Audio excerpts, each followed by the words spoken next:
And joining us is a man who is no stranger to the Observer. Had to bring him back because the issue is about property tax. It's being talked about in all quarters. And Finance Minister come in but has said that the Property Tax Amendment Bill 2024 will soften the impact of the payment of property taxes on the population. Joining us is Oropouche West MP and UNC Shadow Finance Minister Dave Tancoo. Pleasant good evening to you, Mr. Tancoo. Pleasant good evening, Mikee, and to your audience, and very good night. Thank you. Soften the blow. He said that will happen through measures such as extending the time for people to challenge the valuation of their residential properties, as well as the time in which penalties will be imposed for failing to pay the tax. The opposition has made it quite clear. We simply say, do away with it. Tell us why. I mean, one story from Mr. Imbud, and of course, many people are saying, listen, we just don't have the money. So what do we do? And tell us more about it. Okay, so firstly, the minister says that this property tax reduction is going to soften the blow. However, I want persons to realize that the blow he's talking about softening is the blow that he is inflicting upon the citizens of Trinidad and Tobago. So I think most of us will remember the good old days when we used to have sales. And you walk into a store yesterday, and the price would have been $5. And then tomorrow you walk into the store and you see that the price is $6, but you can get a discount and you can now get it for $5. It's a con job. It doesn't matter whether it is 3%, 5%, 1%, it does not matter. The tax is inappropriately developed, it's badly designed, it's discriminatory, it is wrong, and the entire tax needs to be scrapped. Let me tell you why it is wrong. So in the first instance, just to make the point, the minister is saying that people are glad that they have to pay 2% as opposed to 3%. I am saying that the entire tax is wrong, and it's wrong because of several factors. The minister, in his presentation on the Friday before, that's last week Friday, the minister stood up in the parliament and identified several areas in which he said that criticisms have come, people have objected, and on the basis of the objections, he has taken note. He identified 5 such objections. Searching for it as we speak. 5 such objections. The problem is that none of those 5 objections did the minister consider. If he's identified specifically what the objections are that people are saying, why is it that did not with the population? So, according to the 5 objections were, people were saying that the annual rental values identified in the valuation notices were not consistent with the expectations of property owners or with the current property market rental value. Right. What that means is people were saying the annual rental value that the minister said bear no relationship to what the current real property rental value was. That's the first thing. The second thing is that the minister said that houses in close proximities to each other complained about discrepancies in the annual rental values that appear illogical to them. So houses next to each other were getting vastly different ranges. Similar houses next to each other getting vastly dangerous ranges of values. And the third thing is that people were saying that they had no idea how these annual rental values are determined. And therefore, those 3 out of 5 issues were all about how the annual rental values were calculated. You know nothing that the minister said in this amendment. Nothing dealt with that. And that is the issue. Yeah, and you're correct. You're correct. I mean, to say that the extension of the time for people to object to valuations of their residential properties from 30 days to 6 months has been published. One has to ask, is this enough time? Because at the end of the day, there still looms the glaring question that you're asking, how were the valuations held to begin with? Correct. And MP Saddam Hussein raised that issue. People were standing on the side of the road, looking at the property, your property, looking at it from the curb and determining what your property values are. And they raised those issues with the minister via the objection notices, which they are allowed to do. But the minister disregarded that. In fact, in none of those things that he raised The other two items, one, people said that they were getting duplication notices, and the other ones, people were saying instead of the annual rental value, they should use the annual rateable value, which is based on the old property tax. None of these people said anything about we should go from 3 to 2 to 1, They specified that they did not like the method of calculation. And I want to highlight that. The method of calculation is they determine some random way using people who are not trained for the job that they are supposed to do. This is a valuation job. You need a quantity surveyor. You need somebody who's qualified in valuation, and that takes years. They just took people off the streets, gave them a couple weeks training, and put them out there to fill out a form on the basis of which they taxed you. But the annual rental value of my property and your property, Mikey, is going to be based on what somebody decides that your property could rent for. And on the basis of what somebody decides your property could rent for, they then charge you a tax. But if your house is not being rented out, you have no income coming in, what are they taxing? And you're right, and I want you to clear up something here as well, because MP Saddam Hussein did say that this is going to be a recipe for chaos. Now, here's the point. He also lamented that an appeal did not create a stay to the process, but the tax would continue under the initial level of assessment. So is it that you still have to pay the tax on the value and until a final adjudication on that value, unless eventually reduced? So then they can object, Yes. but you can object, but you still have to pay the tax on what was assessed? Yes. What the minister said, and the prime minister said it in one of his conversations, his alleged conversations with the people, that first you must comply and then you must complain. Oh. And if you are successful in your complaint, now when you complain, you get two bites of that cherry. Initially, you can complain. First, you object to the Commissioner of Valuations. He then does an assessment, and if you are still not happy with his assessment, you go to the Valuation Tribunal. And if you are still not happy with their assessment, you can go to court. So already, and I want to highlight this, the Minister of Finance and the Minister of Local Government have a problem with the valuations that were done. They admitted that many instances the valuations done were not in line with what regular valuators would have done. All right. So that the estimation was wrong. They admitted that. And let me but ask you they this. did nothing to fix it. Well, let me ask you this, Mr. Tancoo. This has been bandied about for so long, and I guess some people believe they can gain political traction from it.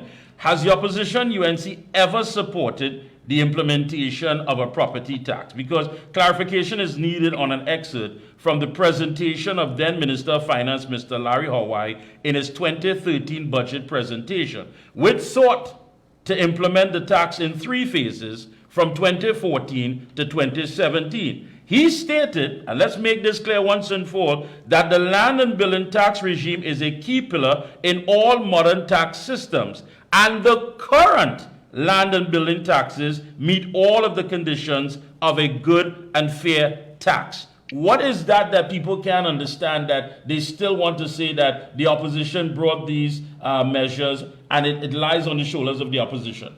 So there's a reason for that. You see, when the Prime Minister engaged this process and the Minister of Finance, they decided that they must lie to the population.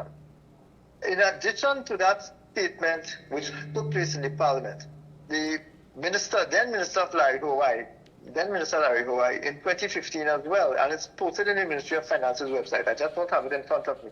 The leader of the opposition quoted it extensively yesterday. A newspaper article, and based on a release that is existent on the Ministry of Finance's website, that where the Minister of Finance, Larry Hawaii, said clearly and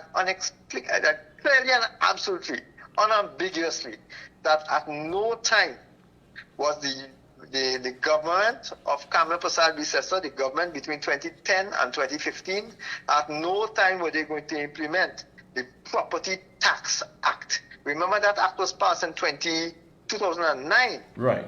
We were in government for 5 years. No property tax. In fact, we waived the property tax, and I think Dr. Munira explained why it was a waiver and not a cancellation. It was not a cancellation because the legal persons and the people that the PNM left in office as public employees were determined to not facilitate the removal of the property tax. So what we ended up doing is having no recourse. We waived the tax, the implementation of the tax. But that is a distraction that the government is pushing. That the UNC would have done it. The UNC did not do it, and we were in position to so do. We did not do it. So all of this distraction, and if the UNC was in office, they would have done it. The UNC was in office and did not implement any property tax.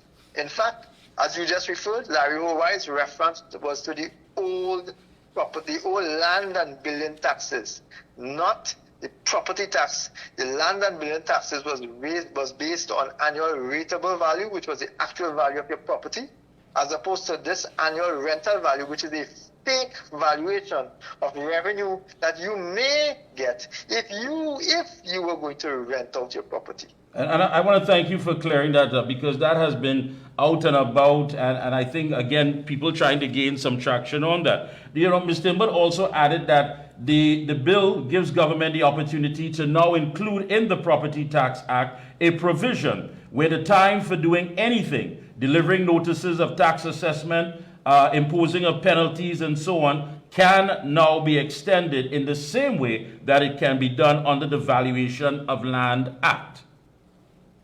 That is ironic, because when this legislation came to the parliament, the minister wanted to do this exact thing, but conceded at that time that negative resolution, which means that you didn't have to bring it to parliament. You just put it in an order. That order is published in the Gazette, and if nobody objects, if no objection was made in parliament, the order becomes law. I wonder how many of my brothers and sisters here understand what that means. It means that the minister could change any date. He could put any date on this based on the legislation at any time, simply by passing an order and have it gazetted. How many of you have ever searched the Gazette notices? How often is that done? If, for example, under current conditions, if the minister wants to make a change, he has to do what he's done today. Must come back to parliament. I am curious as to why this government is so anxious not to account to the population, not to be transparent. And the point I want to make with that, and allow me please, allow me please. Yesterday, the minister firstly jumped up, insisted on Friday that we must debate this amendment on Monday. Usually it's 3 clear working days. They did not give us 3 clear working days. They gave us between Friday to Monday to do the debate. Okay, so we came, we prepared, we used the weekend, including myself and others, used the weekend to prepare. Would you believe that halfway through the debate, we still had at least 5 members that were prepared? Myself, Khadija Amin from a local government perspective, Vandana Mohit from a social development perspective, Rudinder Singh from a labor perspective, myself from finance perspective, Roshan Parry from a trade perspective. We had persons who were prepared and ready to contribute to this debate, to tell the population exactly what this debate is going to do, what this amendment is going to do, what this entire property tax fiasco is going to do. And would you believe that in exchange, in a normal debate, one for the opposition, one for the government, one for the opposition, one for the government. As soon as one of our speakers had finished speaking, Mr. Imbut jumped up and shut down the debate, stifling effective debate. What is he so afraid of, Mr. Imbut? I am saying it on this program, that Mr. Imbut is an absolute coward. Why is he so petrified for debate to take place? Why is he so anxious to go home? Because we are there as on the public business. And our role in the parliament is to hold the government to account. We already saw when Stuart Young attacked a businessman whose objection was that the objection was that the gentleman said that the government should be held accountable and that he believed that we had no energy plan. Stuart Young, under cover of parliamentary privilege, attacked this man outside of the man's ability to defend himself. Yeah, and you're right about that, Mr. Tancoo. No, you're right about that, because so much is said, and you could tell it's verbal acrobatics that is taking place here. And the government seems to be leaning on some ignorance of the people to try to sell what's going on. We're also told that in the latest article report on Trinidad and Tobago on March 11, the IMF, the International Monetary Fund, said Additional revenue could be generated by adjusting the fiscal regime of the energy sector, boosting non-energy revenue, and strengthening tax compliance and administration. Now, the learned mind could take away from this that, hey, this thing has to be good. So in other words, once we pay these taxes, we'll be able to deal with infrastructure, education, healthcare, because my goodness, it was mentioned by the IMF. How much of this do we have to decipher to make sense? No, well, let me tell you what the IMF meant. There was an ECLAC, an Economic Commission for Latin America report that was done. I think I mentioned it in a previous yes, you did. Right? That is what we were talking about. We were talking about tax compliance and the need to ensure tax compliance. So that was about multinationals becoming tax compliant in Trinidad and Tobago, which would have generated over $2.6 billion US. That is what IMF was talking about. IMF was also talking about the government's tendency to have to come back over and over to give amnesties because they're not pursuing tax compliance. But let me worry you some. The property tax also has specific provisions in it. And if the government decided to institute tax compliance against people, because all of this property taxes are against people, then what we are going to find is the government applying the tax penalties, in the law which exists today. I believe it's Section 42, I believe, of the existing Parent Act, the Property Tax Act, which says that if you do not pay if you do not submit your forms, the ministry, you would have remembered, Mikey, that when they did the advertisement, the minister's forms instructed that if you didn't pay your property tax, you are going to be made a criminal. That's right. You are going to be fined. They're going to file legal action against you for $5,000 based on criminal conviction. So you will be made a criminal. And the same fine applies if you do not pay the tax in the due process and the time on which they have specified. So on the one hand, they have given big businesses a blight, mega businesses apply because it's average citizens who pay property, who pay their income tax on time, right? Who pay their small businesses that pay their VAT on time.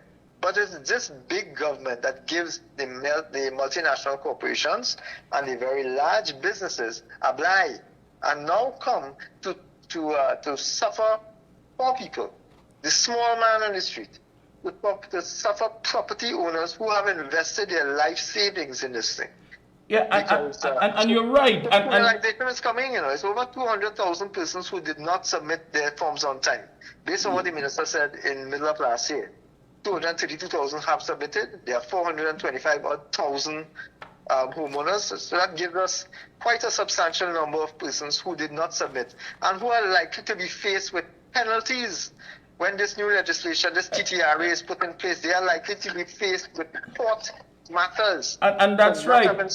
But where does that leave us as citizens? Because listen, all that's being said does nothing for the citizenry. They're talking about, all right, the IMF identified implementing the property tax and establishing the Revenue Authority as two measures to achieve that goal. So we're under the whole illusion, I should say, or perception, that the IMF is saying, listen, you see this property tax, it needs to be implemented. Set up the Revenue Authority. And you see Dave Tancoo, according to Mr. Imbert, saying that Dave Tancoo is political hypocrisy at its highest when you said that the property tax was unethical, unfair, and selectively applied. Now that does nothing for the senior citizen on a fixed income who's trying to get medication, who's trying to get toiletries, who is being told that they have to pay $4,000 or $5,000 a year, when you calculate it sometimes about $300 or $400 per month. Then compounded with the fact that we had Robin Montano, attorney at law, here last week, who said he got two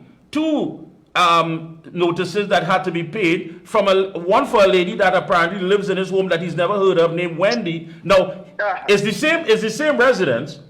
Okay, what he has to pay is higher than Wendy. I mean, and this thing is, it just doesn't make sense. At the end of it all, we simply do not have the money. And we're being told you have to pay this if you want to get good infrastructure, if you want to have everything taken care of, garbage collection, you name it. But yet still, there's so many discrepancies. And while you go and you say, listen, I want to appeal this, it doesn't make sense. I still have to pay it until there's some settlement to say, all right, we've made some adjustment. I mean, how does this make sense for us? Well, it does not make sense. The method of calculation is wrong. The basics of calculation is wrong. The valuations are wrong. They did not put the deferral forms in place. So poor people who could not afford to pay the tax had no place to go. But were being told if you don't pay the tax, you are going to be made a criminal of. Would you believe because I am being taxed for rental value that I am not renting? It means that right now I am paying the government a rent for my property with one signature of the pen. With one signature of the pen, the minister is now taking my property as his, and I have to pay a rent for it because I'm not renting my property at all. I am hoping that I'm making the point very clear. If you are not receiving an income, let me give you a comparison. That is as if you have a car, and the minister then decides to charge you for income as if you were working a taxi. You're not working a taxi? My private home is not generating an income for me, so on what basis am I paying an income tax? Because that's what this is. It's a revenue tax based on rental value. So if I'm not receiving a rent, I should not pay this tax. What I find interesting, Mr. Tancoo, I mean, there has been more than enough time to fix so many problems, especially with the economy. So many things have overlapped. So many things have simply not been attended to and made a priority. Now we're hearing all of this about property tax that simply doesn't add up. And it seemed to have eclipsed the whole SSA issue. I don't know if that's a political strategy, but I think it's only fair to ask, what's going on with national security? Well, I think national security has collapsed. Everything under this government has collapsed. But we must not lose sight of what this is about. This is about a government that's desperate for election money. They came 2 weeks before to borrow $10 billion to spend. They come now and they want you to focus on the valuation, not the method of valuation. And if you are traveling, and I look at you and I see you wearing a jacket and I say, you know what, you should pay $20. And I look at another person and I see him and two of you all are going the same way and he is not dressed as dapper as you are, as you usually are, Mikey. He's not dressed as dapper as you are, and I charge him $5. So I'm charging you $20, I'm charging him $5, and you are both being picked up at the same point and going to the same place. And are you not going to ask, so why is he being charged less than me? Of course. That is what is this property tax. 2 houses next to each other, one owned by somebody who's living there, and the other one who's renting it out and generating an income paying the same property tax. There's some photographs on social media now, and I had the unfortunate experience of meeting a gentleman in Switch in my area, in my constituency, and looking at the properties that this government is saying is worth rental value for the month of maybe $5,000 and $6,000. In the instance in such a trace, the man's rental value was viewed by the government as about $8,000. That man looked at me and said, if Rowley and Imbut want to come here and rent it for him, he will rent it for that price to them. Yes, definitely. Because that area floods. So while they're saying that we need all this money to do all these things, we know we can't trust them at all. Because with basic things like a valuation of my property, they are saying, even if they are wrong, and they admitted they are wrong in Parliament yesterday, at least two ministers stood up and said that there are problems with the valuations that are being provided, but they did nothing to fix it. And even admitting that the valuations are wrong, and it's not wrong too low, it's like long-time business. It's not wrong too low, it's wrong astronomically too high. Yeah. So when they raise the property tax by 200% from what your property is actually valued, and they give you a bribe by dropping it by 1%, you're supposed to feel good? The valuation is completely wrong. But they want you to focus on the figure of the valuation, not on the method of the valuation. And that's it. Verbal acrobats, and of course, always trying to manipulate and control the narrative. Mr. Tancoo, I want to thank you so much. I know you've got quite a busy schedule again tonight, non-stop, but thanks a lot for taking time out and clearing the air on this matter for us. Again, best of luck to you and your entire team, and keep up the good work. Last thing I want to say, Mikey, I really hope that Trinidadians pay attention to the shenanigans of this Prime Minister and this Minister of Finance. We cannot let them get away with it. We really must stand up. I really hope so. It just doesn't add up. But when you think one thing is making sense, the logic just evaporates and you're stuck with something else asking why. Where is this going? But again, thank you so much. Keep up the good work. Thank you, Mikey. Stay well. Goodbye. Thank you.